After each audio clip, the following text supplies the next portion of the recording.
जय हिंद, जय भारत।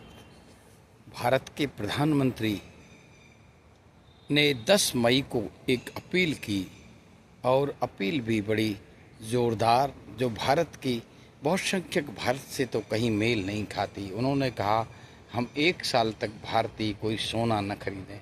लेकिन ये तो उन लोगों के लिए बात थी जो 2% इस देश में जो सोना का व्यापार करते हैं, और बहुसंख्यक वो जो अपनी शादियों के लिए, अपने बच्चे बच्चियों के लिए अपरिहार्य ढंग से उस सोने को खरीदते हैं। प्रधानमंत्री की इस मार्मिक अपील का हम स्वागत करते हैं और हम उन अपने बहुसंख्यक भाइयों से मना करते हैं कि ये सोने वाली खरीदने की प्रथाएं जो शादी विवाह में अपरिहार्य रूप से आप खरीदते हो, इसे निस्संदेह बंद कर दिया जाए। क्योंकि इस देश में अभी भी इस प्रधान के कार्यकाल में शिक्षा भी बहुत महंगी हुई है, और उस सोने को न खरीद के अपनी क्रेडिट को केवल शिक्षा के प्राप्त करने पर लगाएं, ये बड़ी बात है। प्रधानमंत्री ने एक दूसरी बात कही है विदेश यात्राओं की। विदेश यात्रा में तो कभी विदेश में गया ही नहीं, 65 साल का हो गया, लेकिन ये विदेश यात्रा भी केवल मुट्ठी भर लोगों के लिए ही प्रधानमंत्री की ये घोषणाएं लगती हैं। ऐसा लगता है कि वो भारत के मुट्ठी भर लोगों के ही प्रधानमंत्री हैं। ये बात उनकी विदेश यात्रा और पेट्रोल डीजल की सब पर जो कहा गया वो पूरे भारत पर तो लागू ही नहीं होता। ये फिर भी उनकी बात में उनको रखना प्रत्येक भारतवासी का कर्तव्य होता है। लेकिन आप देखें, ये प्रधानमंत्री की घोषणाएं एक बार पहले भी हुई थी, जब उन्होंने कहा ताली बजाओ थाली बजाओ।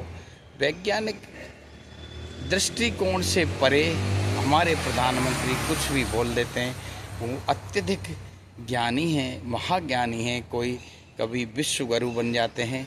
इस प्रकार से चल रहा है। लेकिन भारत में कभी एक बार एक ऐसे प्रधानमंत्री की कहानी मैं आपको सुनाने जा रहा हूँ, जो 1965 की बात है, और भारत की इस यशस्वी कुर्सी जो प्रधान की कुर्सी है भारत के, इस पे श्रीमान माननीय श्री लाल बहादुर शास्त्री इस पर प्रधानमंत्री थे, विराजे थे।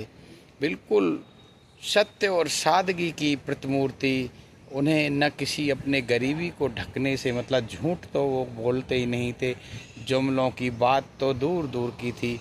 सत्य सनातन के सच्चे पुजारी लाल बहादुर शास्त्री ने भी एक घोषणा की थी। उन्होंने जब 1965 का युद्ध हुआ तो उन्होंने एक मार्मिक अपील अपने देशवासियों से की। एक तो उन्होंने नारा दिया था जय जवान जय किसान। वो सीधे बहुसंख्यक वर्ग पर अटैक करता था, और अपने देशवासियों से उन्होंने मार्मिक अपील की कि वो एक वक्त का भोजन युद्ध के लिए समर्पित कर दें। इस प्रकार की बात थी।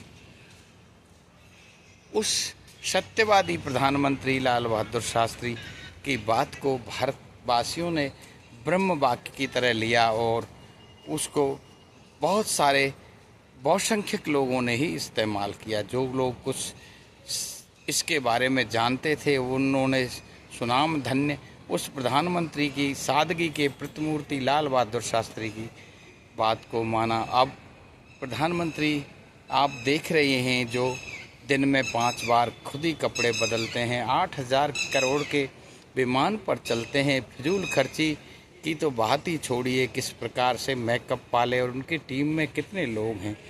हम उनकी राजा हैं, वो कुछ भी कर सकते हैं। किसी तरह के वो अपने जन्मदिन मनाने या कहीं भी विदेश भी जा सकते हैं, लेकिन उनकी बात का क्या असर होता है ये तो समय ही बताएगा।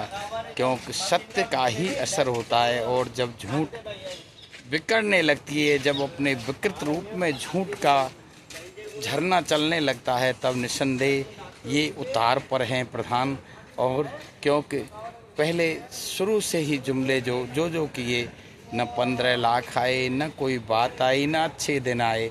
और ले देकर ये दिन भी आ गए कि जब गैस का सिलेंडर भी मुहैया जनता को होना बहुत कठिन है। और जब संकट पड़ता है तो ये कहते हैं देशवासियों पर ही थोप देते हैं कि तुम स्वयं ये अपनी यात्राएं बंद करो, अपनी शादी विवाह बंद करो, अपनी सोना वना खरीदना बंद करो।